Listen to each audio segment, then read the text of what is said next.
자, 이 질문은 어제 수업 질문이 좀 많이 들어와서 제가 영상을 다시 찍으려고요.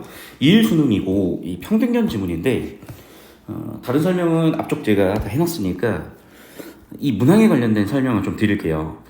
일단 수능은요, 이렇게 크게 사고력에서는 행동 영역이라는 측면으로 분류해서 학생들이 평가를 하고, 개념적인 측면에서는, 지식적인 측면에서는 내용 영역이라고 분류를 해서 학생들이 평가를 합니다. 국어에서는 그 사고력 중에는 네 번째로 비판적 사고라는 게 있고, 우리가 일반적으로 비판한다고 생각을 하면은 반박이라고 생각을 하는데 그것도 맞고요. 동시에 어떤 증거를 바탕으로 판단하는 것도 비판적 사고라고 합니다. 그런데 이제 일반적으로 비판 문제를 접근하는 실전적인 팁을 좀 정립해드리자면, 여기 써놨다시피 상대방 주장에 대해서 반대 서술을 하는가, 두 번째 상대방이 언급한 것에 대한 반박을 하는가가 사실 되게 중요하거든요. 그래서 그런 측면에 봤을 때 일단 4, 5번이 조금 이슈예요. 그래서 보시면 이 유형을 일반적인 비판용으로 상대방이 주장한 것에 반대 서술, 그리고 상대방이 주장한 범주 안에 있는 것에 대한 반대 서술이라고 본다면, 4번, 5번이 일단 반대 서술이라는 측면에서는 괜찮아요. 간과했다, 드러나지 않았다. 그래서 반대 서술에서는 괜찮습니다. 그리고 보기에서 제시된 은에 대한 평가, 보기에 제시된 중국 관료에 대한 묘사 전부 다 범주 안에 들어와 있는 것도 괜찮아요. 그런데 좀 4번이 이 부분에서 애매한 부분은, 은의 효용적 측면이 보기를 보면 있거든요. 은이란 천년이 지나도 없어지지 않는 물결이다. 그리고 은이라는 것은 장점이 있다. 근데 이게 좀 애매해요. 어떤 장점이 구체적으로 있는지는 없으니까. 근데 은은 천년이 지나도 없어지지 않는다. 그만큼 뭔가 절대적 가치를 가지고 있다라고 해석을 한다면 효용적 측면을 언급한 걸 볼 수 있거든요. 그래서 그런 측면을 봤을 때 전형적인 비판 유형이라고 본다면, 일단 4번 선지, 은의 효용적 측면, 얘는 언급한 건데 상대방이 언급한 것에 대한 비판을 해야 되는데 언급하지 않은 것에 대한 비판, 즉 상대방이 은의 효용적 측면이 있다고 했잖아요.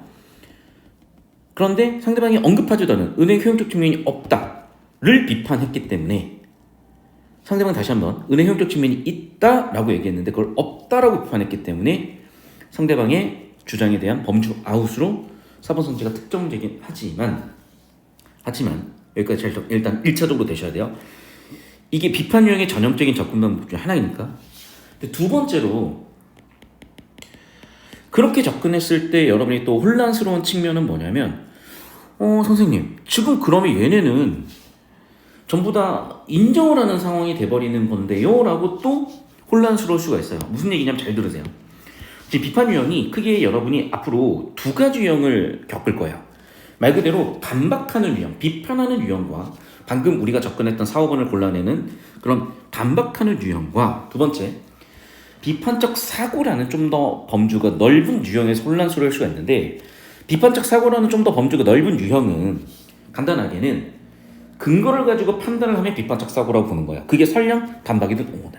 즉 비판적 사고라는 측면을 되게 폭넓은 스펙트럼으로 보는 거죠. 증거를 가지고 판단을 한다는 측면. 이게 약간 추론적 사고랑은 좀 다르거든요. 이건 좀 나중에 설명할게요. 이게 너무 또 깊이 들어가면 이 지문에는 설명이 좀 집중이 안 될 수가 있으니까. 그래서 다시, 비판적 사고 또는 비판 유형은 크게 두 가지, 말 그대로 반박하는 유형이 있고, 증거를 가지고 판단하는, 다양한 판단을 할 수 있는 그런 비판적 사고 유형이 있는데, 다시 우리가 많이 봤었던 비판 유형은 상대방이 언급한 것에 대한 반대 서술이다. 그러면 4, 5번을 비교해 봤을 때 4번은 은의 효용적 측면 언급했는데 언급한 걸 언급하지 않았다고 비판했기 때문에 틀렸다라고 접근할 수 있으나, 이 논리로 보자면 1, 2, 3번이 이제 모호해지는 거죠. 왜냐하면 여기는 지금 실용적인 입장에 부합하다, 또 상충되지 않는다. 여기는 비판이 아니거든요. 이러면은 그럼 답이 하나로 특정이 또 안 되는 거죠. 왜냐하면 비판으로 틀린 걸 찾으라고 했으니까. 그러면 1번도 비판이 아니고 3번도 비판이 아니고 4번도 비판이 아니야? 답이 3개인가? 예. 그래서 여기서 이 문제의 출제 의도는 뭐로 봐야 되냐면 이런 비판적 사고 유형으로 봐야 된다요. 그래서 준거에 의한 판단을 제대로 했느냐. 그래서 준거에 의한 판단을 했으면은 비판적 사고로 괜찮다. 비판적 읽기, 비판적 독해, 비판적 이해, 비판적 사고 다 같은 말이라고 보시면 됩니다. 자, 그러면요. 1번 선지. 보기에 제시된 중국인들의 상업에 대한 인식 언급된 거 맞죠? 두 번째, A에서 제시한 실용적 입장. 자, 즉 A에서 제시한 실용적 입장이라는 준거. 그럼 준거에 따라 봤을 때, 그렇죠. 보기도 실용적이고 A에서도 실용적이라고 얘기했잖아. 그럼 서로 준거를 봤을 때 이렇게 판단은 가능한 거죠. 아하. 즉 무슨 얘기냐 얘는 비판적 사고 유형으로 보면 얘 괜찮은 거죠. 이번 선지도 보기에 제시된 조선 산물 유통에 대한 서술. 상대방이 언급한 범주 안에 있고 A에서 제시한 북학론. 그럼 봅시다. A에서 제시한 북학론은 뭐예요? 청을 배우고 청의 교육 방법을 배우자는 거잖아요. 그럼 북학론이라는 주장의 근거로서 쓸 수 있는 거죠. 오케이? 그럼 봐봐, 얘도 마찬가지. 근거로 볼 수 있다라는 판단을 했죠.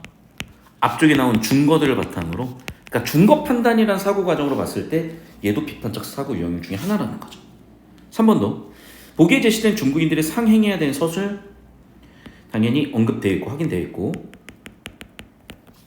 나에 대해 제시된 중국의 국내 교역의 양성과 상충되지 않는다. 그럼 봐요. 나에 제시된 중국 교육 상황 상충되지 않는다. 나에 제시된 중국의 교육 상황을 보니 상충되지 않죠. 중거 판단으로 봤다. 얘도 지금 비판적 사고로 볼 수 있다는 거예요. 그런데 4번을 볼게요. 보기에 제시된 은혜에 대한 평가. 범주인 같으나 아니요. 은혜 효용적 가치를 얘기했기 때문에 얘는 결국 범주아웃 4번이구나. 됐죠? 보기에 제시된 중국 관료에 대한 묘사 이 범주인데 여기는 되게 긍정적으로 얘기를 했단 말이에요. 근데 나에 제시된 거는 되게 부정적으로 묘사했단 말이에요. 그럼 이런 증거들을 봤을 때 드러나지 않았다고 판단할 수 있겠죠. 그러면 비판용으로 봤을 때는 정답이 여러 개로 보일 수 있었겠으나, 두 번째, 비판적 사고라는 좀 더 상위 유형으로 봤을 때는 정답 4번 특정이 됐기 때문에 정답 4번으로 가시면 되고, 이 문제가 중요한 이유가 뭐냐면 지금까지 역사적으로 보잖아요. 거의 절대 다수가 이쪽이요. 그리고 비판적 사고 유형을 이런 형태로 개발해서 내는 게 많지가 않기 때문에 여러분이 이 소수 유형에서 뭔가 굉장히 혼란을 겪을 수가 있습니다. 일단 두 가지 유형이 있다는 걸 잘 알아두시고 잘 정리해 두시고, 이게 취약한 친구들은 화작으로 연습하면 되게 간결하게 도움이 되거든요. 그래서 화작 특강도 추석 때 준비하고 있으니까 활용해 보시면 좋겠습니다. 고생들 하셨고, 이 지문 되게 중요한 지문이고요. 올해 수능에도 연계 가능성이 있는 지문이기 때문에 제가 9평 며칠 앞두고 다시 한번 제가 급하게 이렇게 영상 올려드리는 거니까 꼭 활용 바랍니다. 수고하셨어요.